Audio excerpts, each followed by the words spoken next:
welcome to an apple a day. Hope you all are doing well. This is episode 1. And we're gonna go ahead and start things off. So we're gonna get into our 5-minute meditation where I'm gonna do read some words of affirmation to you guys. Alright? So this is how you can help ground yourself and really just think about what I'm saying and affirm these things into your life.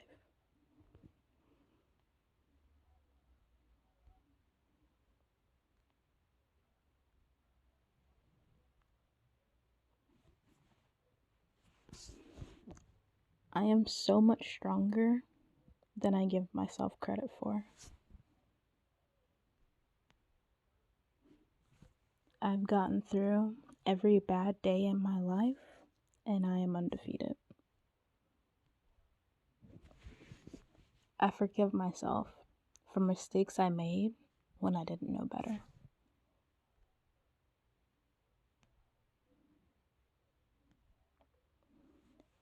Even on the hard days, I know that there are better ones coming. I release toxic thoughts and negative energy. If people want me as stressed as they are, it's okay for me to refuse it.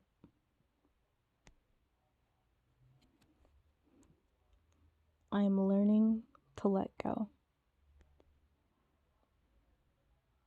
I will be okay. I deserve to treat myself with the kindness I treat others. I can get more done with calmness than with anxiety. I am more powerful than I think. I no longer let people's opinion of me affect me. I am having a tough time, but it's temporary. I choose to stop worrying, stressing, and dwelling on negativity. I can overcome anything. Giving up on myself is not an option. I accept myself exactly as I am. I am free of comparisons to others. I have been through so much, but I am still standing.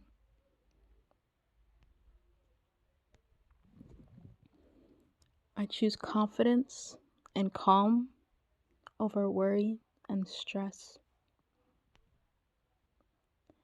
I am human and I am allowed to make mistakes. I am mentally strong enough for anything that comes my way. I am releasing any bad thoughts that keep me away from my happiness. I will unfollow anyone who interferes with my mental health. I am not less for making mistakes. I am more because I learned from them. I focus on what is in my power and I ignore what I can't control. When all is well and I look back, I will be glad that I never gave up. I am strong enough to get through anything. I am doing the best I can, and I'm okay with that. I recognize my anxiety triggers, and I'm working to overcome them. I know I will be okay. I overcame every obstacle I went through, and I will continue doing that. I will focus on the things I can change. I can handle this. I allow myself to rest and start again tomorrow. I choose faith over fear and peace over perfection. I am in control of my reactions and behavior.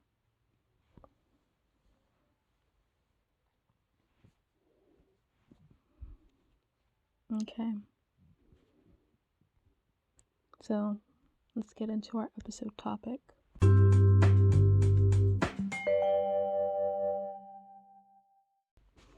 Which is usually going to be in the form of a question, like I said in the trailer. So today's question is, are you happy now? And when I think about this question, I think of the different states of being happy. I think about being happy as a fluctuating emotion, like something that changes when something happens to you. And I also think of it as like the state that you're in, like your state of how you are as a person. And I think when it gets to how you are as a person, I think more or less it comes with being content with what you have control over and what you don't have control over, you know? So I think one of the best ways to, answer that question is to define happiness and not a Merriam-Webster dictionary definition of happiness, but what happiness means to you. Is happiness getting up in the morning and, getting your favorite breakfast food, or getting up and feeling rested, Is it coming home from work and not worrying about chores and just, relaxing? It's what happiness means to you, and I think that varies so differently for everyone. I like to think of happiness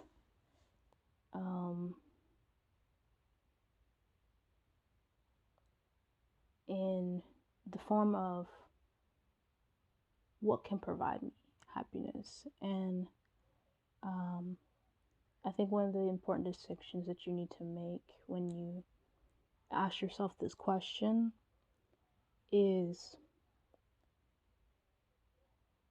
where you're getting happiness from, in terms of like where you are seeking this happiness. Are you seeking it in a thing? Are you seeking it in a person? An idea, stuff like that. I personally think that while having happiness from like being in the presence of somebody, or having someone around that you enjoy their company, that makes you laugh, that, makes you feel whole, makes you feel understood, makes you feel, a part of something, makes you feel included. I feel like that is really, really important in terms of happiness. But I think rooting your happiness in somebody is not the way to go. This goes for any type of relationship that you can have with someone, whether it be platonic or romantic. I think it's best to really not root your happiness and like seek for your own happiness to be in other people, because what I've found over the years is that people are disappointing. And as depressing as that is to say in a podcast where we're talking about, self-growth and self-improvement, and, we're talking about happiness, basically as a topic, I think it's ironic. But I think it's a necessary thing for people to understand that people are disappointing. And it's not to say that, or put people in a negative light all the time, but it is realistic. I'll give an example. Say you find somebody that you're interested in, that goes to your school. I use school because I am a college student, a grad student. So say you find somebody that you're interested in at school, right? And as a girl, we can imagine, life with them, and like having a fairy tale wedding, having a great Instagrammable relationship, and all this types of stuff, right? I feel like in those ways, it's negative and sets you up for disappointment, because, a lot of what you've lived throughout the years growing up is not the reality of the world. It's not necessarily going to be that way when you meet somebody. It's not gonna, when you kiss them, your foot might not pop out. You might not feel sparks and stuff like that. Not saying that it can't happen, but it's not like an all the time type of thing. But I feel like when we start to imagine what life can be like with people, whether it be, as I said, platonic or romantic,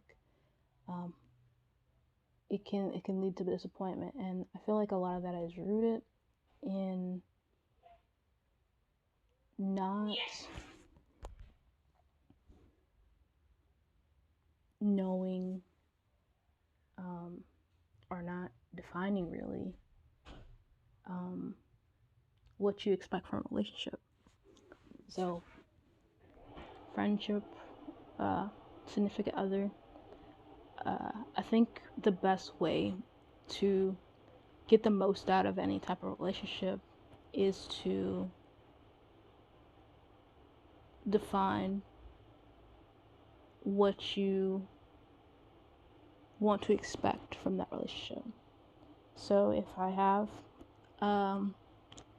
my best friend, for example, what I expect from my best friend is to be there when I need them. Be there to lend a shoulder for me to cry on if I need it, a listening ear, but also, because of how I select my friends, I also make sure that, they're wise enough to offer me the advice or support that I need to make it through tough times whenever they may arise. And surely they do arise. Same thing for a relationship. What you expect from a relationship, I feel like should be defined at the beginning, usually it's defined in society. So if you are monogamous, then you define your relationship as monogamous. You don't want, to entertain the idea or thoughts or involvement of the people being in your relationship, emotionally or physically. Which is why when cheating happens, it is such a hurtful thing, because when you've made the agreement and to have a monogamous relationship, right? You've set the expectation at a certain level. This is the least I can expect from you so that this relationship can be a happy and healthy one. And, like, you know, for the most part, continue. It's really damaging when people fail expectations, and even more so when they fail at meeting the minimum expectations. So if we're just going off of monogamous relationship as the example, right? Without defining anything else that you would in particular want for your relationship, cheating is a really damaging thing, because the basis is that this relationship is for me and you. That's it. Emotionally, physically, it's just for me and you, you know? And when you break that, at its base, at its core, it affects you in so many other ways. It makes you feel like all aspects of life are going to be disappointing, because, you know, people can't even do the bare minimum kind of thing.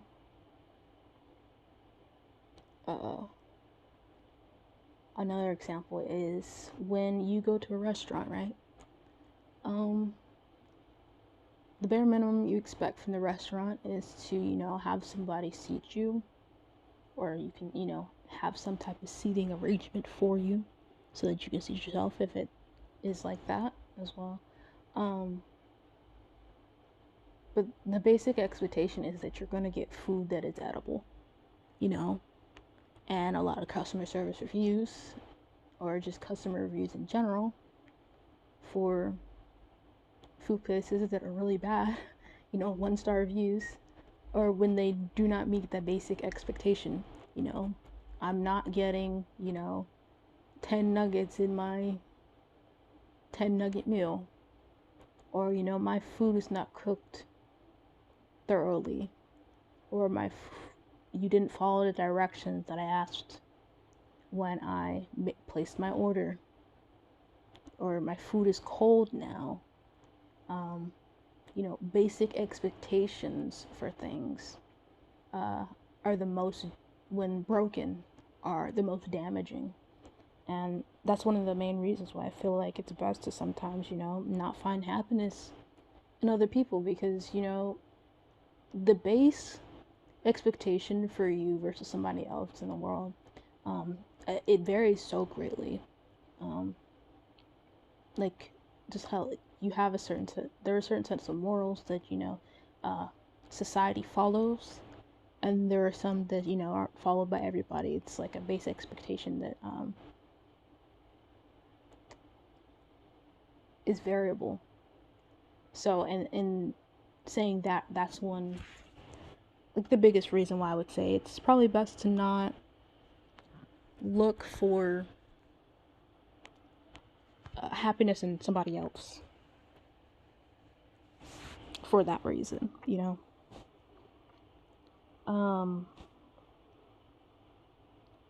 Another part of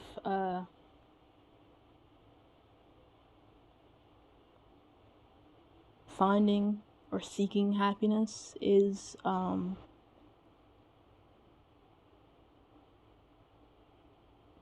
this kind of like law of attraction stuff. I won't get into too much of that because I haven't read the book, to be honest. But I know of certain practices in it. And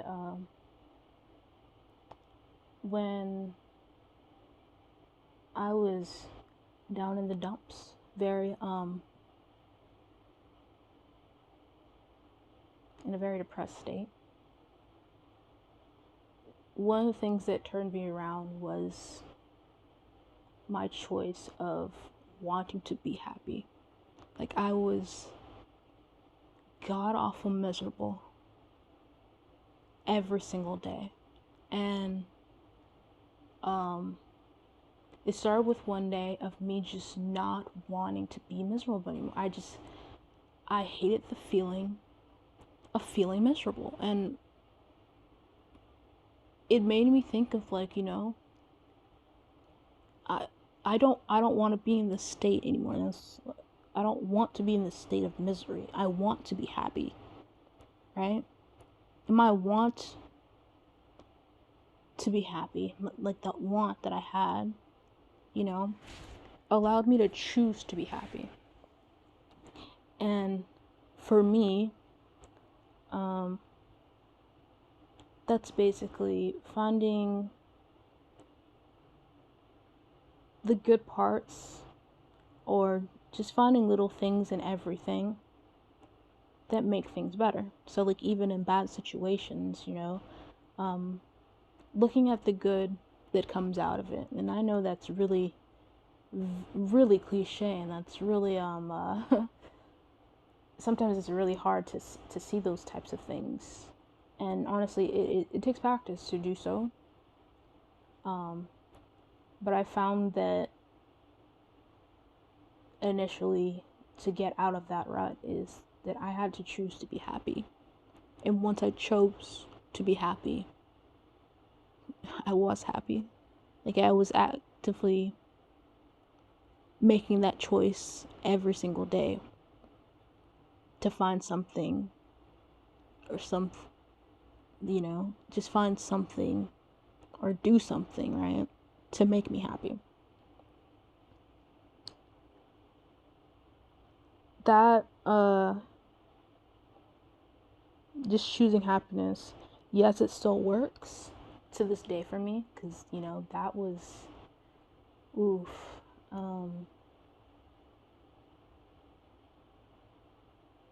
I would say almost 10 years ago now that I chose that. I'm 24 currently. Well, 9, because I chose that in 10th grade, basically.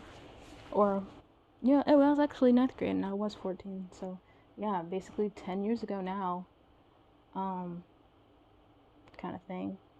I made the choice to be happy. And that's kind of I feel like a big thing for a 14-year-old to choose to do. And I'll get into it more as we develop this podcast. But in my world, and what I was, from my perspective, there was a lot that made me unhappy. But I won't get into that now. As I was saying, choosing to be happy is something that works for the long term. And it got to the point now that it's kind of like second nature. Like, stuff will happen, I'll be anxious, I'll be overthinking, worry myself into a panic kind of thing. But one of the things that I learned now is that sometimes just choosing happiness is not enough, because you need to have it in conjunction with something else, and that something else is picking and choosing your battles. And in that, one of the daily affirmations that I read was learn to control what you can control. Me, an overthinker. My form of control in doing that is being able to see a bunch of different outcomes, and seeing how things could play out, but they probably won't play out in that way.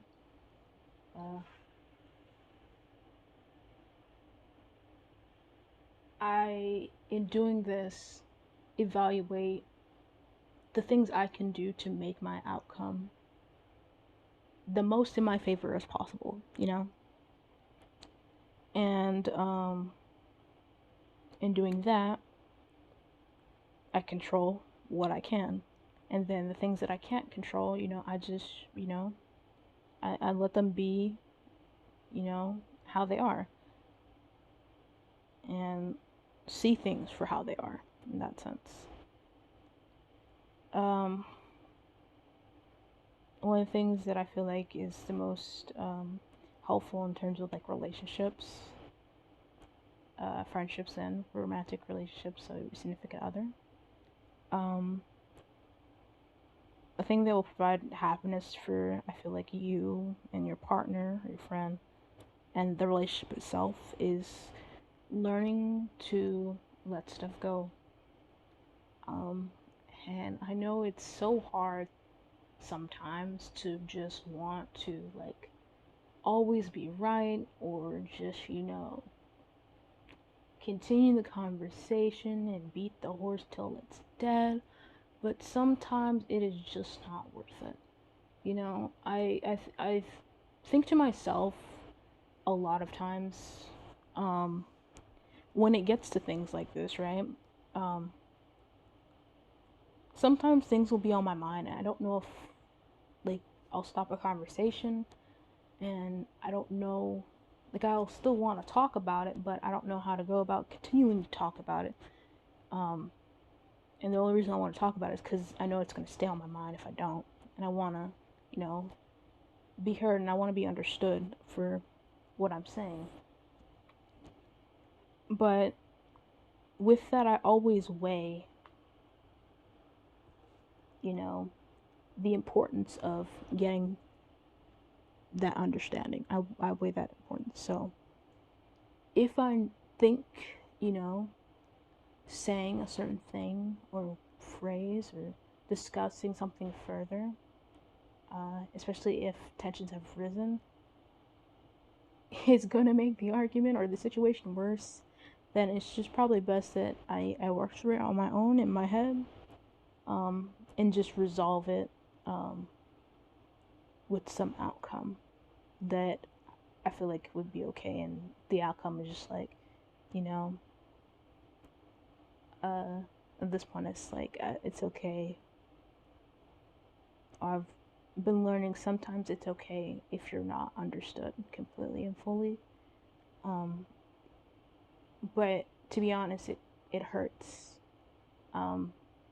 Because everybody wants to be understood. Everybody wants to, feel like they belong.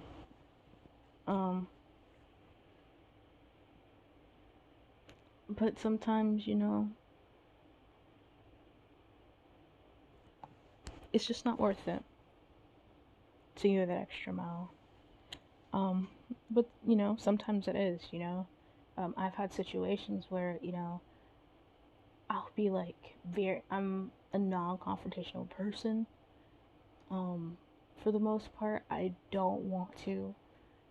I'm the type of person that feels like I annoy people with my presence sometimes, or annoy people with my thoughts, or interjections, or just discussion.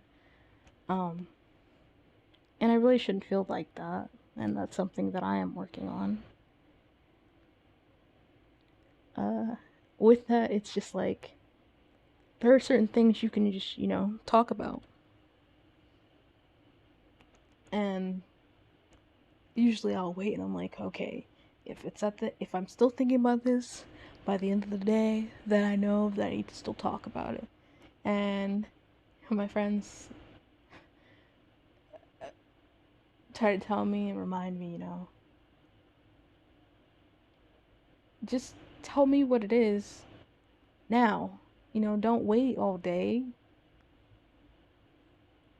until the end of the day when it's been on your mind. You've been worrying yourself. You're giving yourself anxiety. You're about to have a panic attack.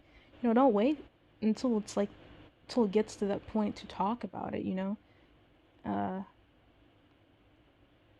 have build the confidence enough. Basically, I need to build the confidence enough to be able to discuss things when it's still fresh. We're still on the topic, and then we can just move on and go to something else. You know, I think that's the biggest thing. All right. So,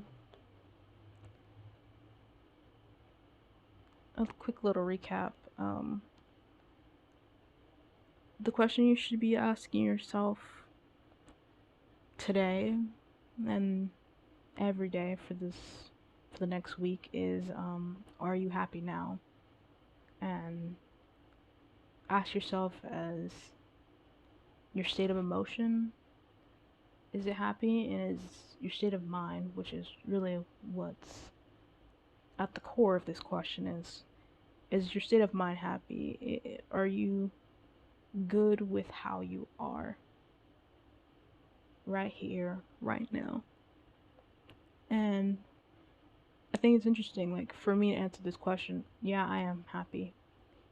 I am so stressed about, school and work and money and debt and, like, applications to professional school, for pharmacy school, right? I'm so stressed about everything. Finals, oh my gosh.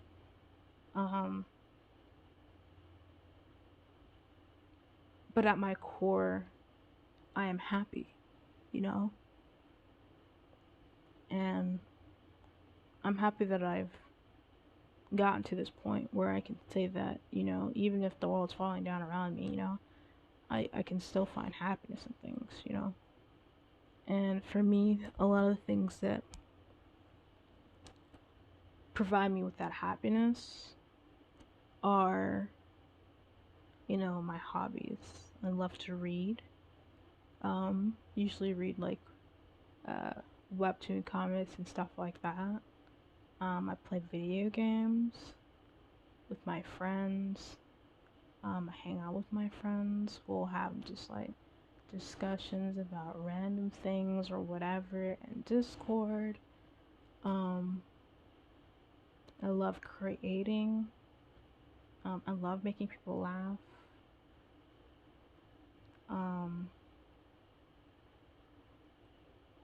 I love helping people. I have a passion for that. It's the reason why I'm a tutor. I tutor in college. I have things in my life that are very, very simple things, And a lot of it for me, it's things that I can do for other people. But, doing for other people is what makes me happy. And when I'm able to do that, I am happiest.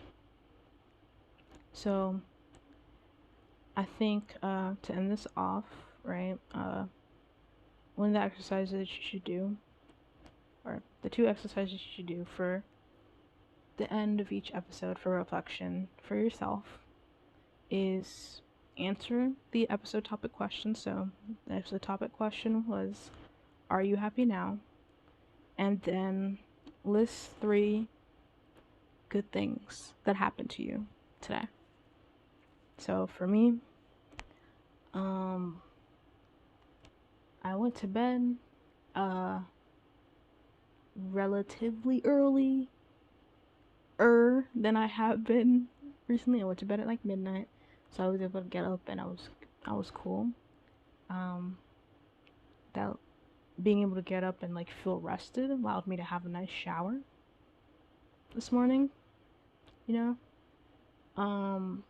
so I'd say that was one thing. I had a nice shower this morning. Like, I was ready. I had a long day at work today, and that really got me in the mood and mindset to, not be like super stressed about work. 2, I guess, is kind of the inner foodie in me, right?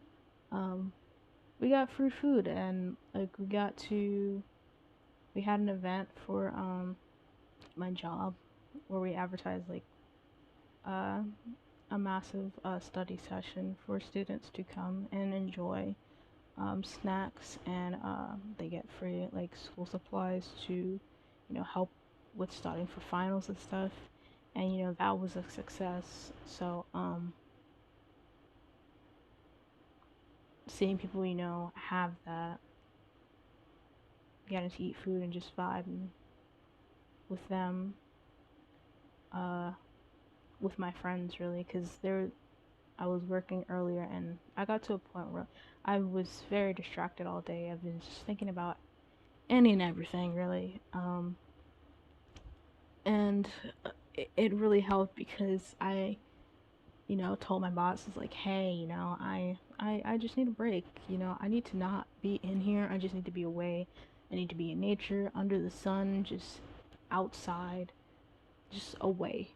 I need to just think about nothing, like in a environment where I should be thinking about nothing for a minute, right?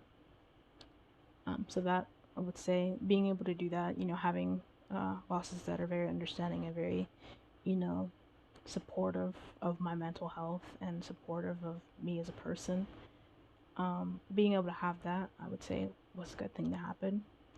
I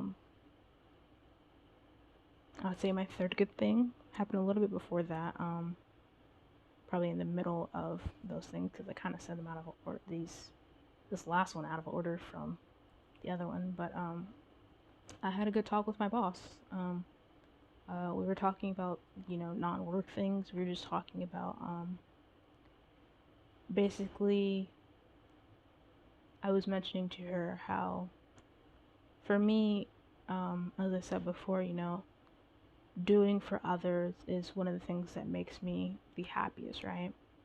And I was referring to conversations that I've been having with my friends for the past couple of weeks about how my kindness was taken for granted.